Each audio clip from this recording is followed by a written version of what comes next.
Malayalam films. ಈ ವಿಡಿಯೋದಲ್ಲಿ Malayalam film ಯಾಕೆ ವರ್ಕ್ ಆಗುತ್ತೆ ಅಂತ ಮಾತಾಡೋಣ. ಇಲ್ಲಿರೋ ಟಾಪಿಕ್ ಕ್ಲಿಯರ್ ಮಾಡ್ಬಿಡ್ತೀನಿ. ಮಲಯಾಳಂ ಸಿನಿಮಾ ವರ್ಕ್ ಆಗೋಕೆ ರೀಸನ್ ಏನು ಅಷ್ಟೇ.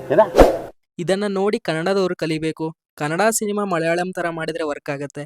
ಈ ಎಲ್ಲ ವಿಷಯದ ಬಗ್ಗೆ ನಾನು ಮಾತಾಡಕ್ ಹೋಗಲ್ಲ. ಎಲ್ಲರೂ 10 ಸೆಕೆಂಡ್ ಮೌನಾಚರಣೆ ಮಾಡೋಣ.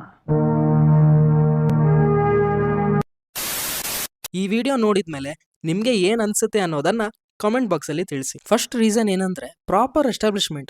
ಎಕ್ಸಾಂಪಲ್ ಕೊಟ್ಟು ಹೇಳೋದಾದ್ರೆ ಪ್ರೇಮಲು ಸಿನಿಮಾದಲ್ಲಿ ವೆಲ್ಕಮ್ ಟು ಹೈದರಾಬಾದ್ ಸಾಂಗ್ ಬರುತ್ತೆ.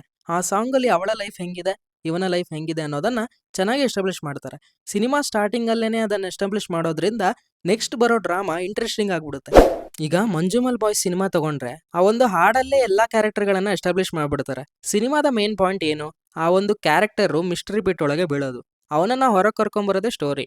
ಹಂಗಂತ ಫಸ್ಟ್ ಸೀನೇ ಡೈರೆಕ್ಟ್ ಆಗಿ ಅಲ್ಲಿಂದ ತೋರ್ಸಕ್ ಆಗಲ್ಲ. ಯಾವ್ಯಾವ ಕ್ಯಾರೆಕ್ಟರ್ಗಳು ಇದಾವೆ, ಅವು ಹೆಂಗಿದಾವೆ, ಅವರ ನಡುವೆ ಇರುವ ರಿಲೇಶನ್ಶಿಪ್ ಎಂತಹದ್ದು ಅನ್ನೋದನ್ನೆಲ್ಲ ಮೊದಲೇ ಎಸ್ಟಾಬ್ಲಿಷ್ ಮಾಡಿದ್ರೆ ಮಾತ್ರ ಸೆಕೆಂಡ್ ಹಾಫ್ ಅಲ್ಲಿ ಬರೋ ಸೀನ್ಗಳು ಚೆನ್ನಾಗಿ ವರ್ಕ್ ಆಗ್ತವೆ. ಸೆಕೆಂಡ್ ರೀಸನ್ ಏನಂದ್ರೆ ಎಸ್ಟಾಬ್ಲಿಷ್ ಮಾಡಿರೋ ಪ್ರತಿಯೊಂದು ಸೆಟಪ್ಗಳಿಗೂ ಪೇ ಆಫ್ ಕೊಡ್ತಾರೆ. ಎಕ್ಸಾಂಪಲ್ ಹೇಳೋದಾದ್ರೆ ಮಂಜುಮಲ್ ಬಾಯ್ಸ್ ಸಿನಿಮಾದಲ್ಲಿ ಆ ಬೆಲ್ಟ್ ನ ಹಾಕೊಂಡು ಹೋಗ್ತಾನೆ. ಸೆಕೆಂಡ್ ಹಾಫ್ ಅಲ್ಲಿ ಆ ಬೆಲ್ಟ್ ಇಂದಾನೆ ಅವ್ನ ಪ್ರಾಣ ಉಳಿಯುತ್ತೆ. ಇದೊಂದು ಎಕ್ಸಾಂಪಲ್ ಅಷ್ಟೇ.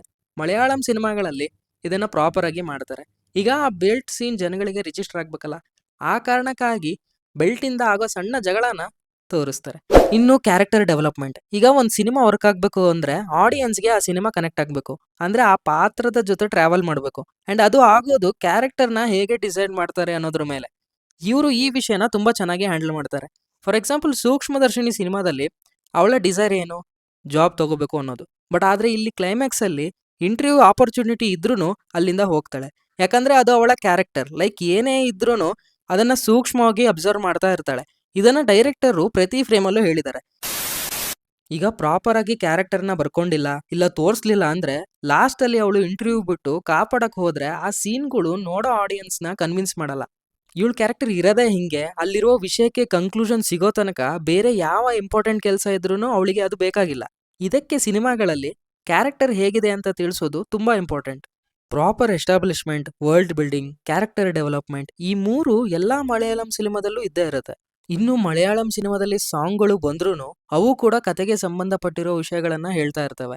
ಇದು ಕಥೆಯ ವಿಚಾರ ಆದ್ರೆ ಇವರು ಕ್ಯಾಸ್ಟಿಂಗ್ ಮಾಡುವಾಗ ಆ ಪಾತ್ರಕ್ಕೆ ಯಾರು ಸೂಟ್ ಆಗ್ತಾರೋ ಅವರನ್ನ ಮಾಡ್ತಾರೆ. ಸ್ಟಾರ್ ವ್ಯಾಲ್ಯೂನ ಈ ವಿಷಯದಲ್ಲಿ ತರಲ್ವೇನೋ ಅಂತ ನನ್ಗನ್ಸುತ್ತೆ.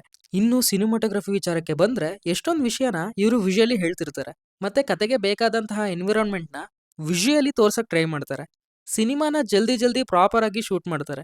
ಇವರು ಮಾಡೋ ವರ್ಕ್ ಅಲ್ಲಿ ಎಫಿಷಿಯನ್ಸಿ ಇರುತ್ತೆ. ಇರುವ ಬಡ್ಜೆಟ್ ಅಲ್ಲಿ ಹೇಗೆ ಬೆಸ್ಟ್ ಮಾಡ್ಬೋದು ಅಂತ ಥಿಂಕ್ ಮಾಡ್ತಾರೆ. ಏನ್ ಎಲ್ಲ ಮಲಯಾಳಂ ಸಿನಿಮಾಗಳು ಚೆನ್ನಾಗೇ ಇರ್ತಾವ ಅಂದ್ರೆ ಇಲ್ಲ, ಇಲ್ಲೂ ಕೆಲವೊಂದು ಸಿನಿಮಾಗಳು ಚೆನ್ನಾಗಿ ವರ್ಕ್ ಆಗಿರಲ್ಲ. ಮಲಯಾಳಂ ಇಂಡಸ್ಟ್ರಿಯಲ್ಲಿ ವರ್ಕ್ ಆಗೋ ಸಿನಿಮಾಗಳನ್ನ ನಾವು ನೋಡ್ತೀವಿ, ಅಲ್ಲೂ ಕೂಡ ವರ್ಕ್ ಆಗದೆ ಇರೋ ಸಿನಿಮಾಗಳು ಇರ್ತವೆ ಅಂತ ನನ್ಗನ್ಸುತ್ತೆ. ಇದಿಷ್ಟು ಯಾಕೆ ಮಲಯಾಳಂ ಸಿನಿಮಾಗಳು ಚೆನ್ನಾಗಿ ವರ್ಕ್ ಆಗ್ತಿದಾವೆ ಅಂತ ನನ್ಗನ್ಸಿರೋದನ್ನ ನಾನು ಹೇಳಿದ್ದೀನಿ. ಇನ್ನು ಈ ವಿಷಯದ ಬಗ್ಗೆ ಈ ಕಾರಣಕ್ಕೂ ವರ್ಕ್ ಆಗ್ತಿರ್ಬೋದು ಅಂತ ನಿಮ್ಮ ಒಪಿನಿಯನ್ ಇದ್ರೆ ಕಮೆಂಟ್ ಬಾಕ್ಸ್ ಅಲ್ಲಿ ತಿಳಿಸಿ. ವಿಡಿಯೋ ಕಂಟೆಂಟ್ ಇಷ್ಟ ಆಗಿದ್ರೆ ಚಾನಲ್ಗೆ ವಿಸಿಟ್ ಮಾಡಿ, ಬೇರೆ ವಿಡಿಯೋಸ್ನ ನೋಡಿ, ಇಷ್ಟ ಆದ್ರೆ ಸಬ್ಸ್ಕ್ರೈಬ್ ಮಾಡ್ಕೊಂಡು ಸಪೋರ್ಟ್ ಮಾಡಿ.